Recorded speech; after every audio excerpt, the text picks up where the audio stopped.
হরিণটা তো বেশ ভালো, আজকে ভালো রকম খাওয়া হবে। যাই ছানাগুলোকে ডেকে আনি, এরপর সবাই মিলে খাবো।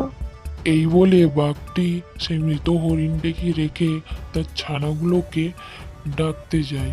এদিকে হরিণের দুই ছেলে মেয়ে সারাদিন মার খোঁজ না পেয়ে কাঁদতে থাকে। অবশেষে তারা খুঁজতে বের হয় তার মায়ের জন্য।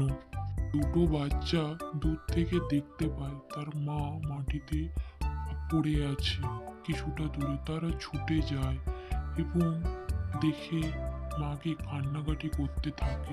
এই দুই হরিণ ছানা তার মাকে দেখে কান্নাকাটি করতে থাকে এবং বলতে থাকে, ওঠো না, আর কথার অবাধ্য হব না কোনোদিন। কথা বলো না কোনোদিন, তোমার কথা তুমি ওঠো না, আমরা আর কখনো ঝগড়া করব না। এই বলে দুই হরিণ ছানা প্রচুর কাঁদতে থাকে।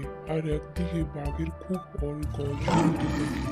ওরা বাঘের শব্দ পেয়ে ভয় পেয়ে ঝোপের আড়ালে লুকিয়ে পড়ে এবং আড়াল থেকে দুই হরিণ ছানা দেখতে পায় বাঘ আর তার ছোট বাচ্চাদের নিয়ে আসছে এবং বাঘ মৃত হরিণকে দেখে বলতে থাকে, যারা এটা তোমাদের জন্য শিকার করেছি, বেশ মোটা তরতাজা একটা হরিণ, আজ সবাই পেট ভরে খেয়েও।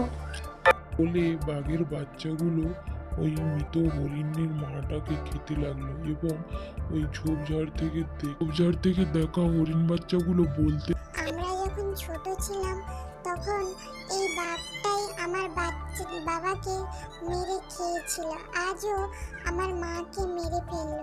এবার আমরা কার কাছে যাব? হরিণ ছানাগুলো কাঁদতে থাকে এভাবে এবং পরে তারা একটা বুদ্ধি বের করে এবং বলে যে এই জঙ্গলের সব থেকে বুদ্ধিমান মামার কাছে যাব, গিয়ে তাকে সব কথা বলবো। শিয়ালের কাছে যে পৌঁছায় এবং বলতে থাকে, শিয়াল মামা, তুমি আমাদের ন্যায় বিচার পাই। যে তোদের আবার কিসের ন্যায়?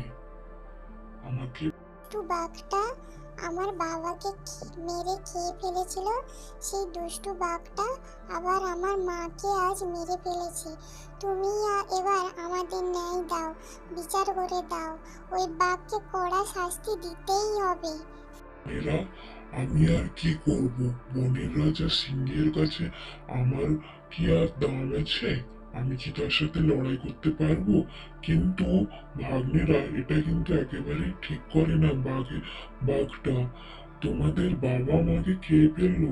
দাঁড়াও, আমাকে ভাবতে দাও, কিছু একটা বের কিছুক্ষণ পর লাফিয়ে উঠে বলতে থাকে, ভাগ্নেরা পেয়ে গেছে।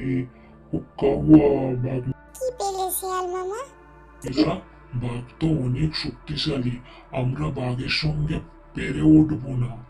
আমাদেরকে শিকারীরই সাহায্য নিতে হবে। শিকারী একমাত্র পারে আমাদের সাহায্য করতে বুদ্ধিমত্তা দিয়ে। শিকারি,